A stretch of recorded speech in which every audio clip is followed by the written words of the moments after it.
అచంచలమైన భారతీయ సనాతన ధర్మం మరియు భారతీయ నాగరికత సంస్కృతి సాంప్రదాయాలు. ఈ భారతీయ సంస్కృతి సాంప్రదాయాలను, ఈ సనాతన ధర్మాన్ని మట్టుబెట్టడానికి ఎన్నో ఘాతుకాలు, ఎన్నో అమానుషమైన, ఎంతో ఘోరమైన దురాక్రమణలు జరిగాయంటే ఏమాత్రం అతిశయోక్తి లేదు. సహస్రాబ్దాలుగా ఈ దేశం పైన దండయాత్రలు జరుగుతున్నప్పటికీ ఇంత బలిష్టంగా, ఇంత పటిష్టంగా నేటికి ఈ వేదభూమిపై ఈ సనాతన ధర్మం ఇంత ఘనంగా, గొప్పగా విరాజిల్లడానికి గల కారణాలని విశ్లేషించే ప్రయత్నం చేద్దాం. దానికన్నా ముందు చరిత్ర పుటల్లో ఎంతో గొప్పగా విరాజిల్లినటువంటి ఎన్నో సాంప్రదాయాలు, ఎన్నో నాగరికతలు ఉన్నప్పటికీ అవి కాలగర్భంలో దండయాత్రలను తాళలేక కలిసిపోయాయంటే ఏమాత్రం అతిశయోక్తి లేదు. అయితే ఇలా కనుమరుగైన నాగరికతల్లో మనం చూసినట్లయితే ప్రప్రథమంగా మయాన్ సంస్కృతి, మయాన్ సివిలైజేషన్ అనేది ఉత్తర అమెరికా ఖండంలో ప్రధానంగా ఉండేది. అయితే ఇది స్పానిష్ దురాక్రమణలతో కనుమరుగైన వయనం. ఆ తర్వాత చూసినట్లయితే ప్రపంచంలో ఎంతో ప్రసిద్ధిగాంచినటువంటి ఈజిప్షియన్ నాగరికత నేటి తరం మనం చూసినట్లయితే ఒక్కరంటే ఒకరు కూడా కనిపించిన దాఖలాలు మనకు ఉండవు. అది పూర్తిగా ఇస్లామైజేషన్ చేయబడిందంటే ఏమాత్రం అతిశయోక్తి లేదు. ఇస్లాం దండయాత్రలకు తాళలేక ఆ సివిలైజేషన్ పూర్తిగా తుడిచిపెట్టుకుపోయి నేడు ఆ దేశం ఒక ఇస్లాం దేశంగా మిగిలిపోయింది. ఇక ఆ తర్వాత మనం చూసినట్లయితే గ్రీక్ సివిలైజేషన్, మెసొపటోమియా సివిలైజేషన్, ఇవన్నీ క్రిస్టియనైజ్ అయినా చేయబడ్డాయి, లేకపోతే ఇస్లామైజేషన్ అయినా చేయబడ్డాయి. ఇక ఆ తర్వాత చూసినట్లయితే ఎంతో ప్రాచీనమైనటువంటి చైనీస్ నాగరికత పూర్తిగా వాళ్ళ ఉన్మాదంతో, మావోయిస్ట్ భావజాలాలతో, అలాగే కమ్యూనిస్ట్ భావజాలాలతో పూర్తిగా అది భ్రష్టు పట్టుకుపోయి నేడు చైనీస్ ఫోల్క్ ట్రెడిషన్ అనేది లేకుండా పోయింది. పూర్తిగా అది కమ్యూనిస్టుల చేతిలో పడి తన సంస్కృతిని, తన వైభవాన్ని కోల్పోయి నేడు పూర్తిగా నాస్తికవాదం రాజ్యం చేస్తున్న పరిస్థితిని మనం చూస్తున్నాం. అయితే ఇన్ని గొప్ప నాగరికతలు, చరిత్ర పుటల్లో ఎంతో గొప్పగా విరాజిల్లినటువంటి నాగరికతలు చరిత్ర పుటల్లో కాలగర్భంలో కలిసిపోయినప్పటికీ వీటికంటే ఇంకెన్నో రెట్లు ఘోరమైన దండయాత్రలని, దురాక్రమణని ఎదుర్కొన్నటువంటి భారతదేశం మాత్రం ఇలాంటి ఏ దురాక్రమణకి, ఏ దాష్టికానికి తలొగ్గకుండా నేటికి ఎంతో మంది త్యాగాలతో ఇప్పటికీ నిలబడి, కలబడి, తలబడి, గెలిచి విరాజిల్లుతుందంటే ఎంతో మంది కృషి, ఎంతో మంది త్యాగాలు దీని వెనుక ఉన్నాయంటే ఏమాత్రం అతిశయోక్తి కాదు. అయితే ఈ సువర్ణ భూమి యొక్క సంపదను దోచుకుపోవడానికి, ఈ విజ్ఞాన గని అయినటువంటి భారతదేశ వైజ్ఞానిక చరిత్రని, అలాగే విజ్ఞానాన్ని పూర్తిగా విచ్ఛిన్నం చేయడానికి, ఈ సంస్కృతి సాంప్రదాయాలపైన, అలాగే ఈ దేశం పైన పూర్తిగా ఆధిపత్యం సంపాదించడానికి ఎంతో మంది సామ్రాజ్యాధీశులు కలబడ్డారంటే ఈ దేశం యొక్క గొప్పతనాన్ని మనం అర్థం చేసుకోవచ్చు. అయితే ఇక్కడున్న సంపద ఎంతో మంది సామ్రాజ్యాధీశులని, ఎన్నో రాజ్యాలని ఆకర్షించిందంటే ఏమాత్రం అతిశయోక్తి కాదు. దీనికి నిదర్శనమే 200కు పైగా సార్లు ఈ దేశంపై జరిగిన దండయాత్ర. అయితే ఈ దేశంపై దండెత్తిన సామ్రాజ్యాధీశుల సంఖ్యను మనం చూసినట్లయితే అది చాలా పెద్దదే. పర్షియన్ ఇన్వేషన్తో మొదలుపెట్టి నిన్నమ్మనటి వరకు సాగిన బ్రిటిష్ ఎంపైర్ వరకు ఇలా ఎంతో మంది రాజులు, ఎన్నో మతాల రాజులు ఈ దేశంపై దండెత్తి ఈ దేశంపైన ఆధిపత్యం కోసం పోరాడారు, కలబడ్డారు. ఈ దేశంలో ఎన్నో దండయాత్రలు సృష్టించారు. మొట్టమొదటిగా మనం చూసినట్లయితే పర్షియాకి చెందినటువంటి అకామెనిడ్ డైనాసిటీ, ఇందులో సైరస్ అలాగే అతని కుమారుడు డారియస్ I ఈ దేశంపై దండ ఎత్తి ఎంతో విధ్వంసాన్ని సృష్టించారు. ఇక ఆ తర్వాత మనం చూసినట్లయితే గ్రీక్స్లో మొట్టమొదటిగా ప్రప్రథమంగా సుప్రసిద్ధమైన అలెగ్జాండర్ని సైతం ఈ దేశం ఎంతో ఊరించింది, ఆకర్షించిందంటే ఈ దేశం యొక్క వైభవాన్ని మనం అర్థం చేసుకోవచ్చు. ప్రపంచాన్ని గెలిచిన తర్వాత భారతదేశం కూడా తన కంట్రోల్లో ఉండాలనుకున్న అలెగ్జాండర్ ఈ దేశంపై దండెత్తి వచ్చాడు. మనందరికీ ఎంతో సుప్రసిద్ధమైన బ్యాటిల్ ఆఫ్ హైడెస్పస్, దాన్ని బ్యాటిల్ ఆఫ్ జీలంగా పిలుస్తాము.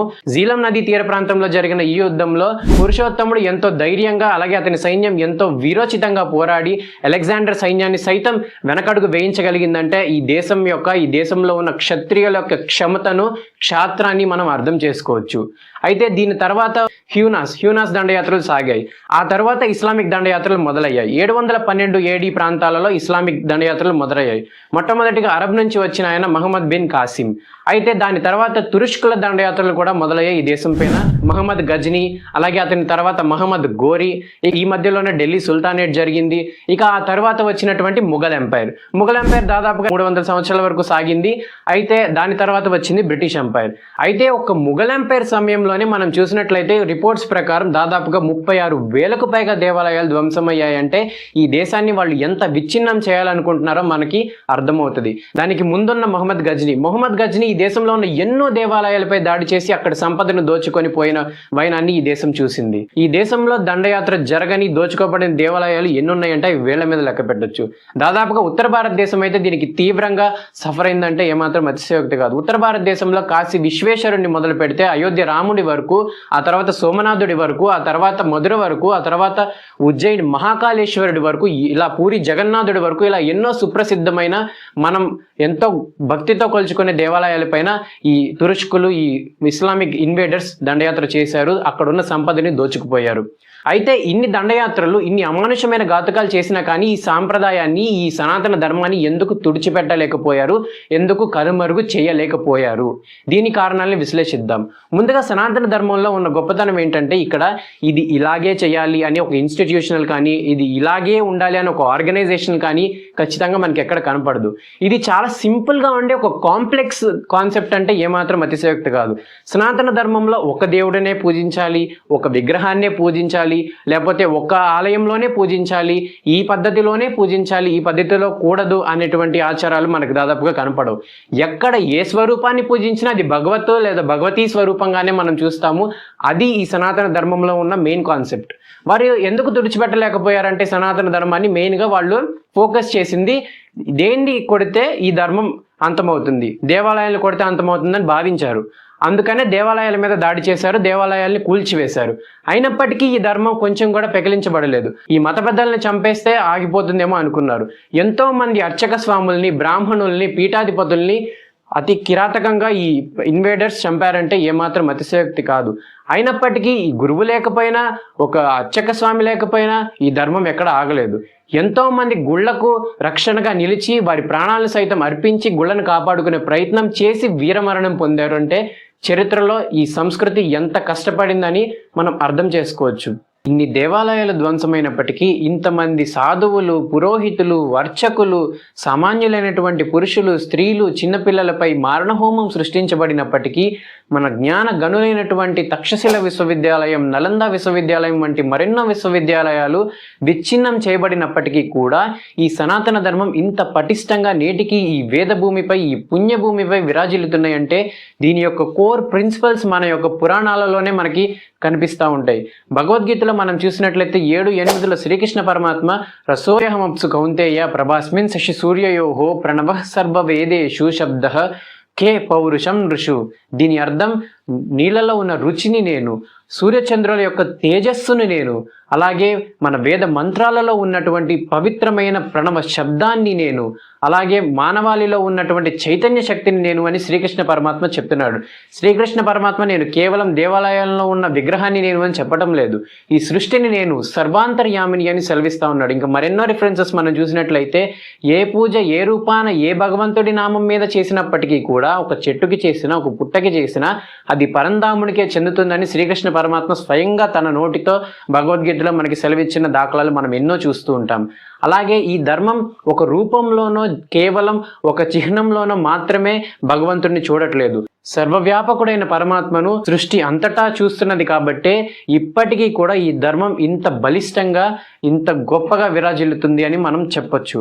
అలాగే లలిత సహస్రనామాల్ని కనుక మనం పరిశీలించినట్లయితే అందులో అమ్మవారిని నిత్య అంటే ఎప్పుడూ ఉండే తల్లి, నిరాకార ఆకారమే లేని తల్లి, నిర్గుణ గుణాలకు అతీతమైన తల్లి, సర్వజ్ఞ సమస్తము తెలిసినటువంటి తల్లి, సర్వమయి సర్వాంతర్యామి అయిన తల్లి, అలాగే సర్వాంతర్యామిని సతీ, సృష్టి అంతయు వ్యాపించినటువంటి సతీదేవి అని లలితా సహస్రనామాల్లో అమ్మవారిని కొలుస్తున్న వైనాన్ని మనం చూడొచ్చు.